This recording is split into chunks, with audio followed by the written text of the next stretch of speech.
Welcome back to the forecast brought to you by Headstorm, the show that teaches you how to engineer growth by learning from industry luminaries to provide you with tactical steps you can use tomorrow.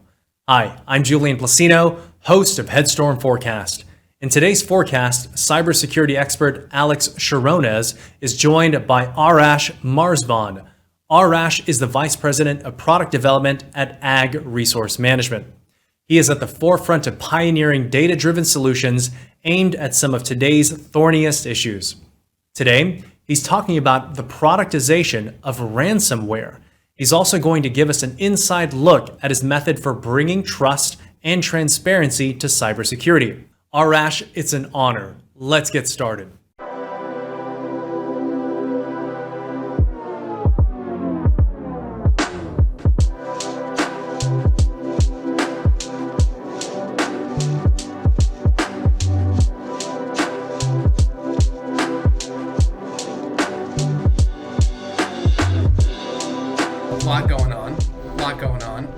We see massive changes in the amount of attacks that we're seeing today. Sure.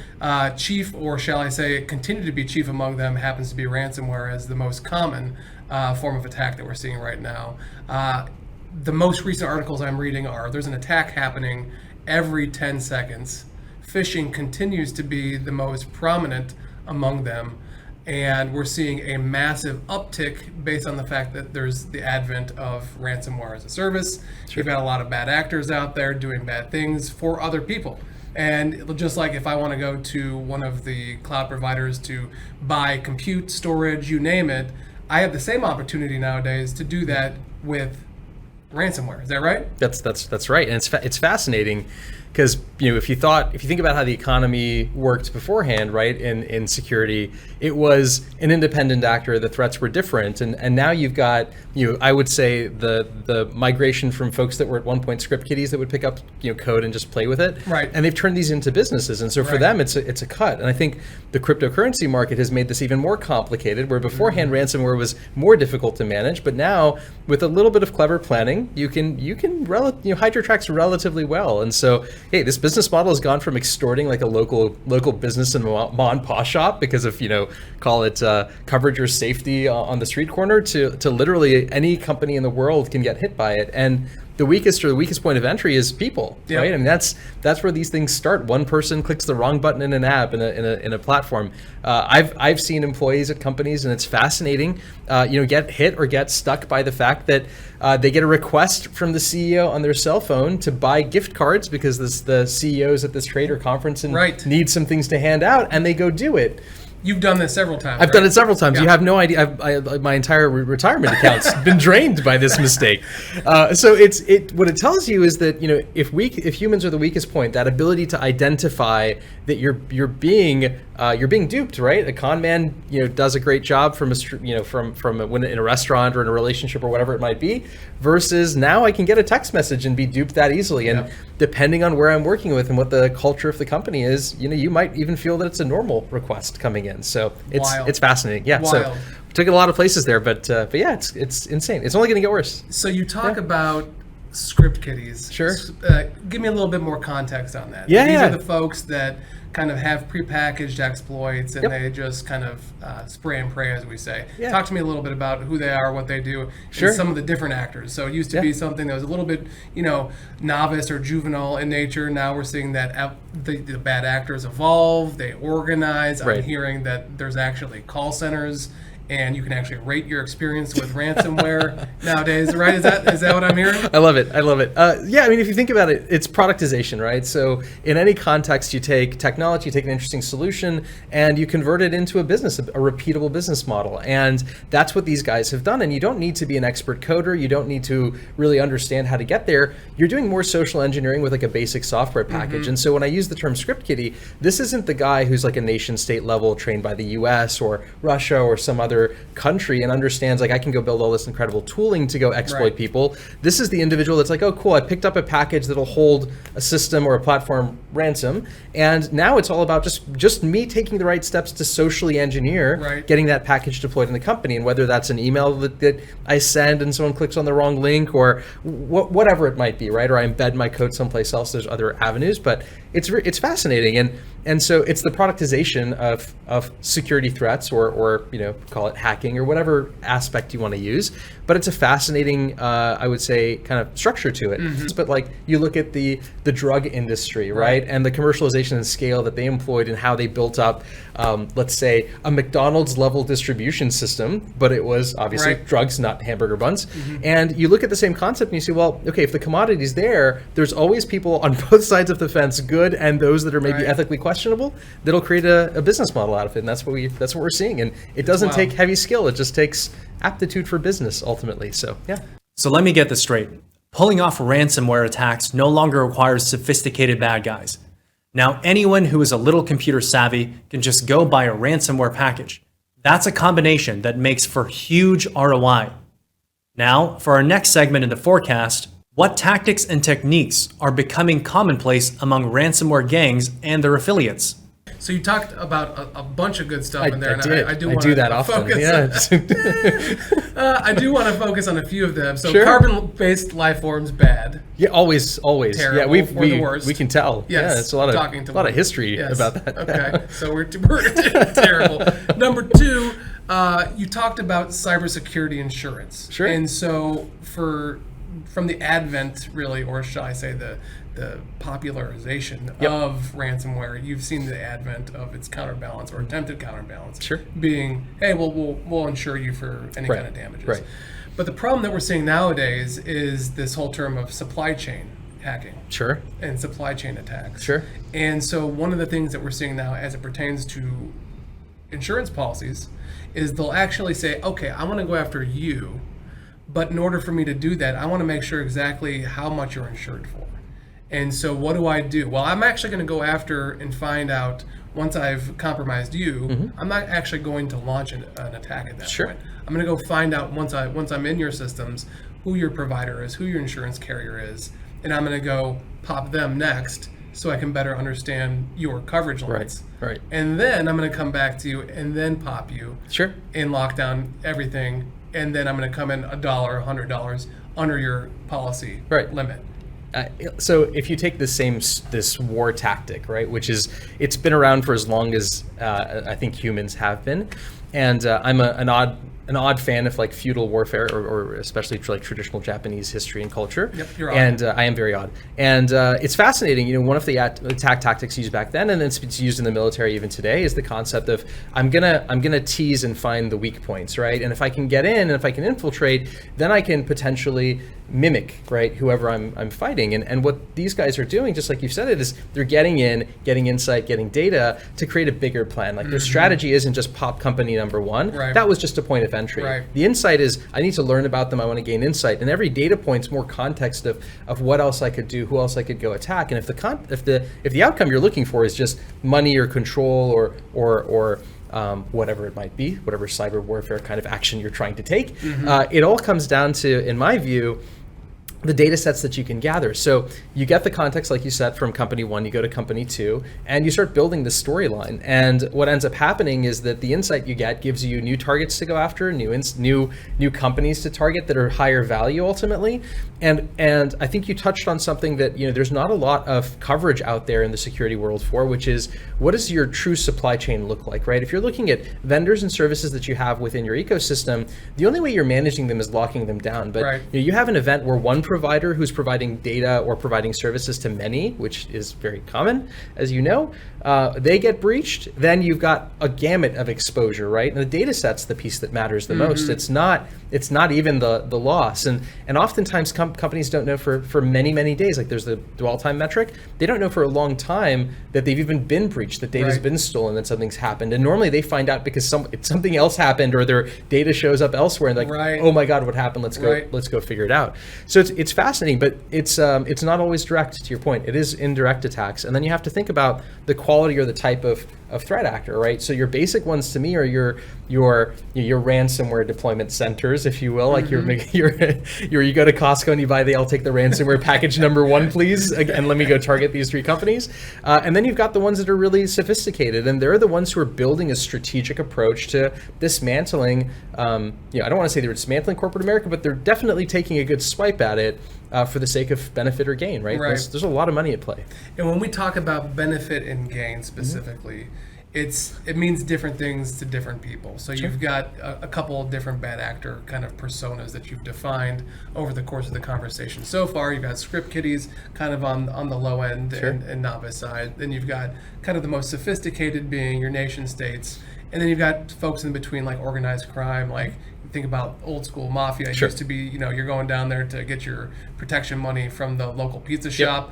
But these folks are actually changing their business model, like you said, and they're finding much easier ways to make money, like ransomware. So they're playing into that. Absolutely. But even then, from an organized crime perspective, these aren't the most sophisticated. So at the kind of top of the stack in sophistication, we talk about nation states. We talk about the fact that you have countries that are training folks to make sure that they're so sophisticated, so well adapted that they're doing new attacks that haven't been seen before, right? And we call those 0 days. And so you've got a lot of money, a lot of resources going behind these things, to the extent that when it happens, a lot of times people don't know that it's happened, because why? It hasn't been seen before. It's novel. So nobody knows what's going on. So when we talk about 0 days, specifically with supply chain, what are we seeing there? I mean, these are all net new attacks, new exploits, right? We talked about like SolarWinds at the beginning of the year was kind of the one that is at the moment still the poster child for that, right? Yes, absolutely. And you touched on a couple of items. So I'm going to do the same thing you did, which is there's some fascinating things. So if you look at it from the sense of, let's say, the mafia, right? We'll use them as a term here, not to annoy anyone from the mafia. This is just an example. There's people listening right exactly. now. I'm always worried about that. Okay, So good. we'll use that example. We'll use that example, and we'll say, okay, great. So you've got an industry or a segment that is digitizing their business model, right? So the mafia, let's say, was good at extorting people or managing supply chain in their own way, whether it be delivery or whatever conduit they had at that point in time. You look at what the software industry and innovators have done for 20 years now, and you look at companies that took digital or content that was only broadcast and they turned it into digital broadcast, right? And you're taking exactly the same types of sort of events or activities and you're digitizing them in an area in the criminal world where this wasn't the approach before. They weren't thinking about let me spin up an innovation center and go build software and create a new business model. They had their traditional ways of doing business, but the world's evolved. There's more money in new places. They have to evolve. It's a changing game. So I think that's one really interesting part of it. And then the supply chain side of it, as you mentioned, it's a fascinating problem, I think, too, and I don't think one that can get resolved anytime soon. When you look at the interconnectivity, you brought up cloud earlier, right? Anyone can go to the cloud and buy something. You have this challenge of the same problem within the industry, right? So there's only so many providers. Everyone's using containers. Everyone's using, at least all modern companies are using containers and DevOps practices. Like the methodology for executing it still comes down to a handful of key vendors and suppliers across the board. Your options for cloud are limited. You've only got primarily the big three. Certainly there's a lot of great other companies that do it too, but you're going to use one of the big three for depending on your use case.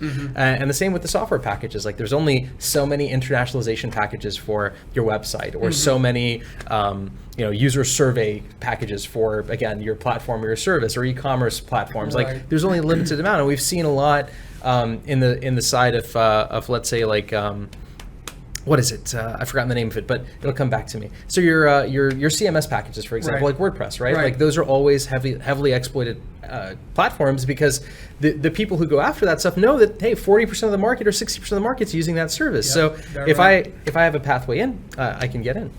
That's huge. And you touched on another topic as you went through that and unpacked it, and it was extortion, right?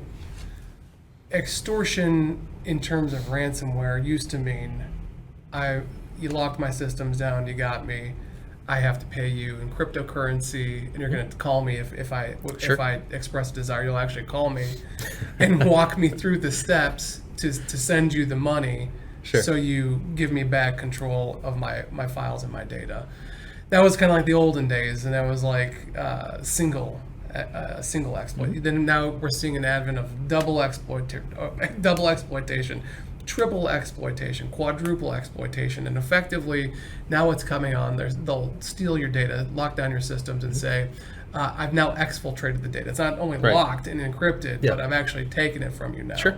And the triple is they'll actually con you again and say, hey, if you don't pay me the following payment, I'm actually going to send all this information Sure. and data to your clients, to your vendors, and so on and so forth. And we're seeing nowadays that of the people who actually pay, about 9 times out of 10, by the way, that's what I'm seeing, that people are actually paying still. So only like 10% of the time people are saying no to Right, this. right. So of the, let's say, 87% of the time that they do get paid, only 30% of the victims Sure. get their data back. Yep. Yep. Which is absurd, right?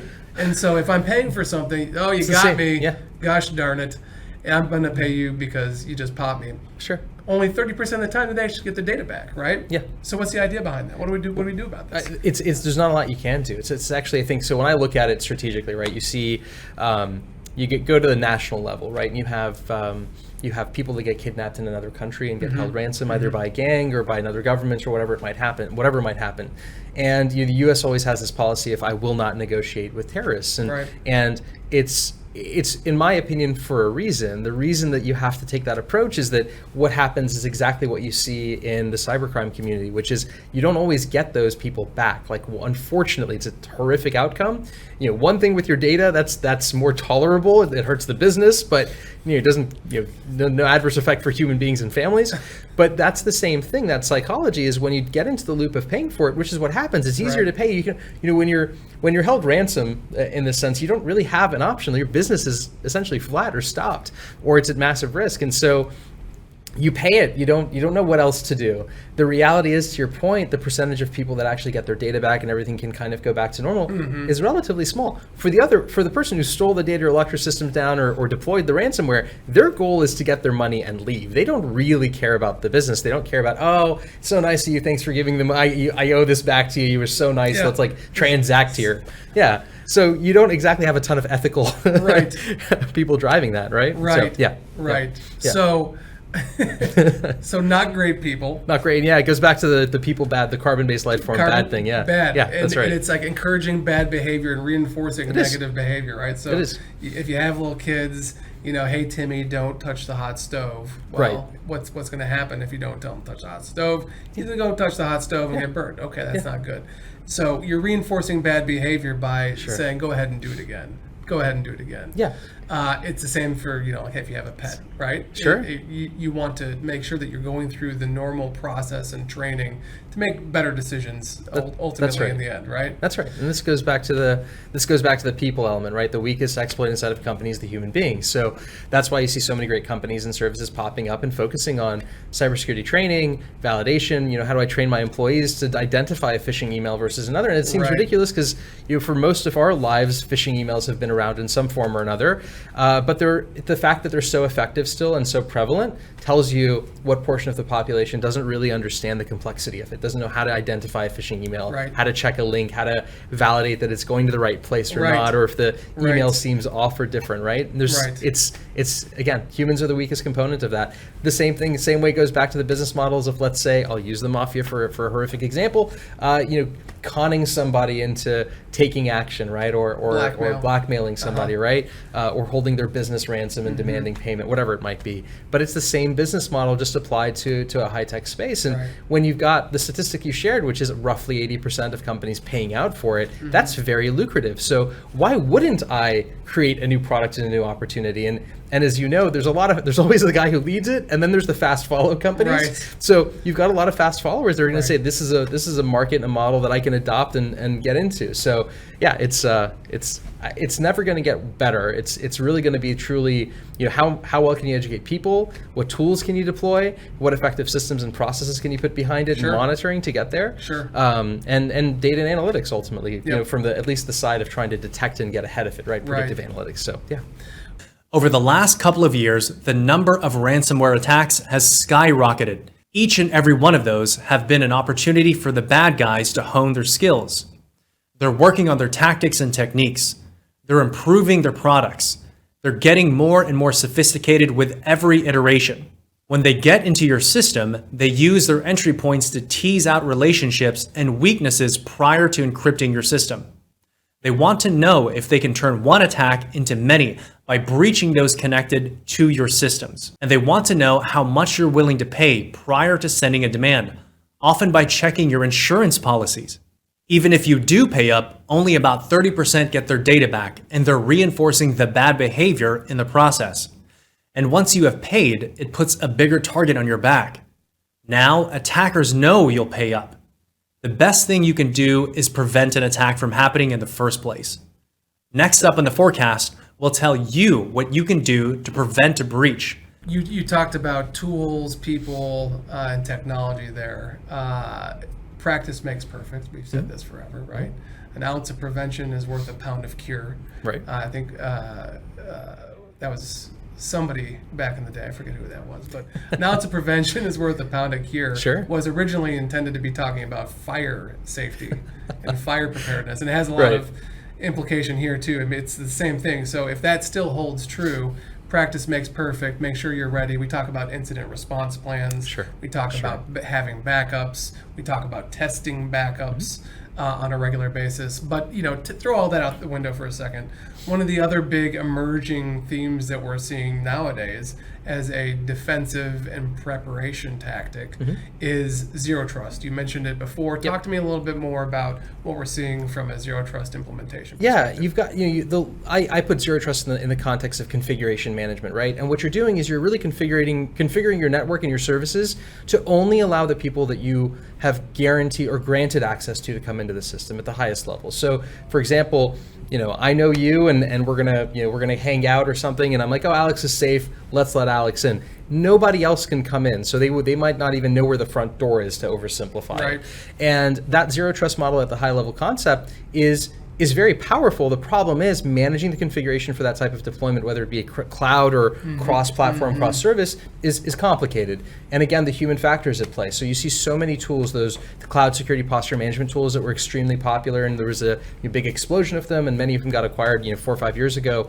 That same pathway there translates back into zero trust is if you configure things properly, very difficult for people to get in. Secure Access Service Edge, which is, I would say, the latest manifestation of the concept of zero trust, is now trying to push that as far to the edge of the network as humanly possible. So at the point where I have a wide area network connection, or I'm even getting on the internet, let me qualify or validate that person should even be on that network, and then I can look at what services are behind it when I give them access to. So what you're doing is, it's a bit of a layer cake or call it concentric circles, if you will, model of let me build security out further and closer to the first touch point that user has interacting with the service or platform in general. And so those models are going to become more popular as they become easier to adopt, as they're easier to configure and deploy. And what it takes is really the digitization of everything in the pipeline, right? So not all connectivity was digitally managed, right? You've gotten there as you've gotten into software-defined networks and those other pieces, but all of them have to be there so that with one button click and one config file, one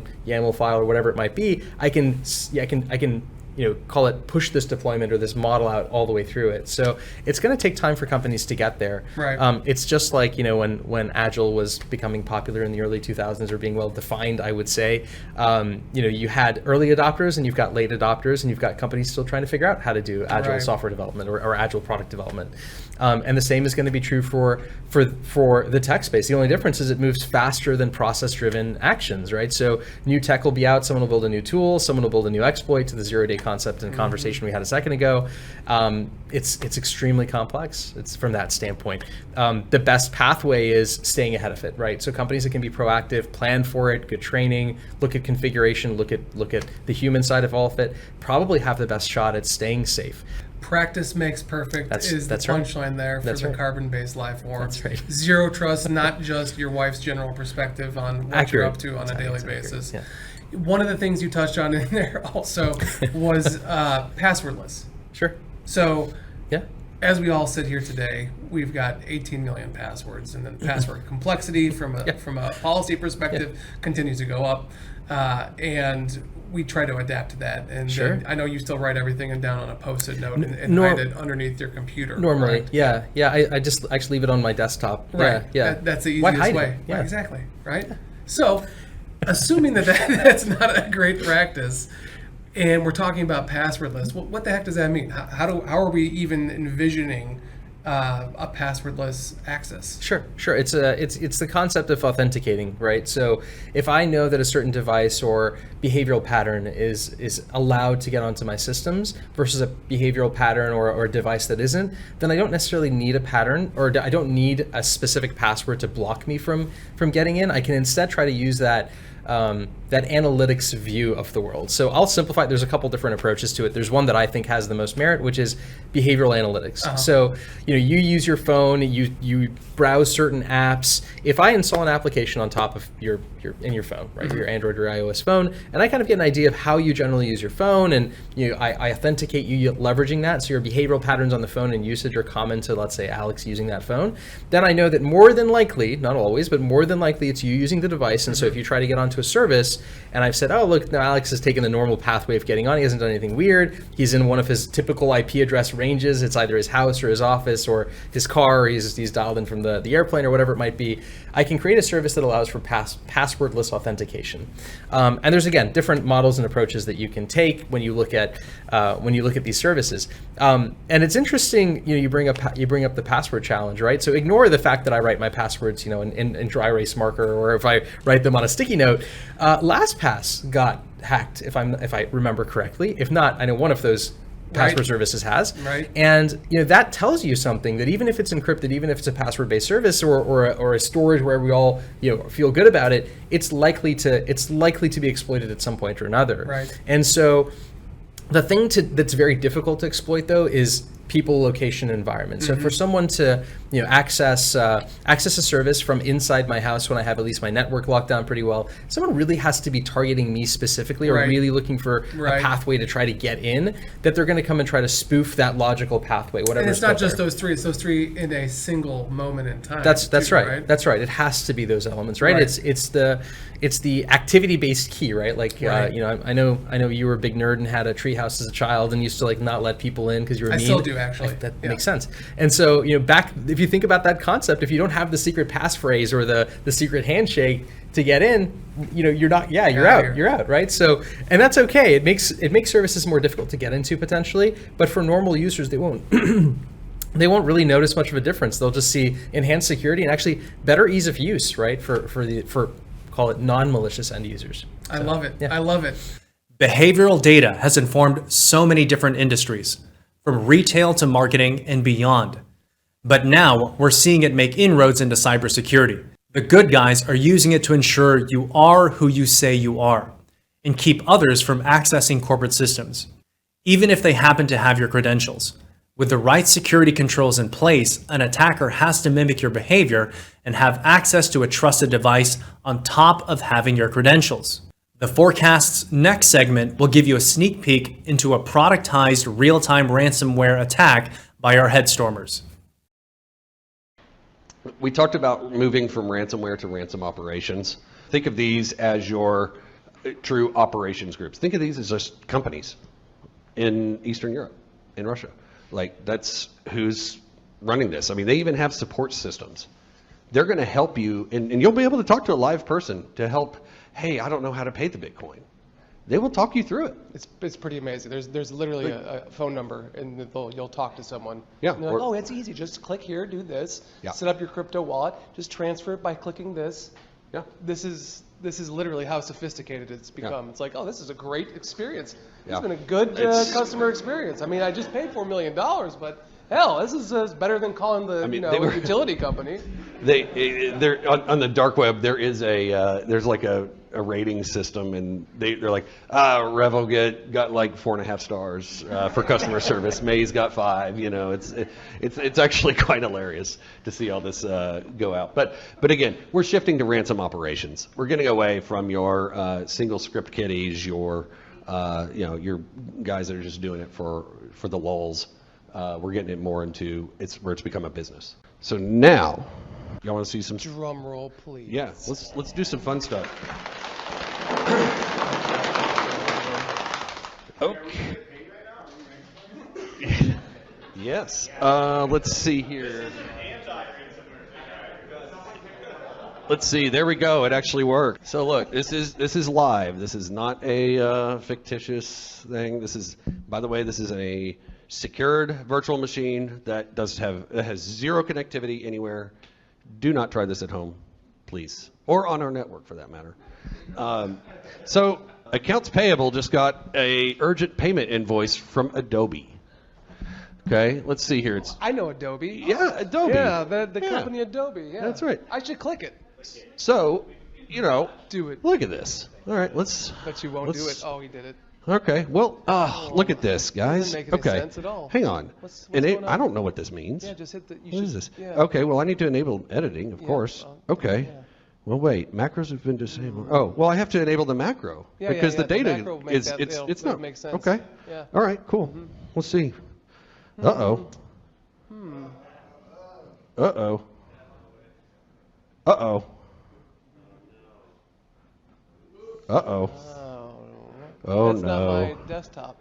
Oh, no. That's not my. I hate, yes, obviously, right? Well, that's weird. Dun, dun, dun. And we wait. We wait. And we wait. There it is. Oops. I am now encrypted. So let's go to my documents. Are my documents there? Well, sort of. I mean, I can't trust any of this at this point. I mean, look at this. This is my client proposal. I can't do anything with it. It's locked with WannaCry. And I guess I should read this, though. Yeah. Oh. Oh, no. Nope. No. Well, what do I do now? Okay, well, I guess, look, they want me to send $300 to that Bitcoin address. Yeah, so I'm encrypted. I can't, all my files are done. And this is the WannaCry decryptor. It's version 2.0. So I've got, my files will be lost on this date. Yeah, so this is live. This has encrypted my computer. So I am unable to get to my files. So it's showing this. This is real world. This is what happens. This is WannaCry, in case that didn't come across. But yeah, this is WannaCry. This is typically what they see. As you can see, it's a pretty robust looking application that it tells them how to buy Bitcoins. They have links that are typically in here, and then we strongly recommend that you don't remove this software or disable your antivirus, because if it removes the software automatically, you won't be able to get your files. So, good example of that. Don't click things, please. Please. If you have questions. Yeah, so if I own a traditional business and I'm not tech savvy, like a pet shop somewhere, and I get hit with this, what's my first response? Do I call you, Clay, the FBI? So typically your first act would be, you should have a cybersecurity incident response plan, which would dictate what you do. If you don't, you own a pet shop, so you'd have nothing. So with that, what I would say is I would reach out to typically the Secret Service and FBI, and then they will help you work with a company like us, like a Mandiant, really a lot of cybersecurity organizations to help you recover your files. Thanks as always for tuning into the Forecast brought to you by Headstorm, with your host, myself, Julian Placino, and Alex Cherones. As part of this vast community, we hope these tips and insights will make a difference, future-proof your business, your mindset, and help you surpass your expectations. Feel free to reach out. Our contact info is in the description. Hope to see you next time as the Forecast brings you more thoughts from industry leaders and strategies to engineer growth.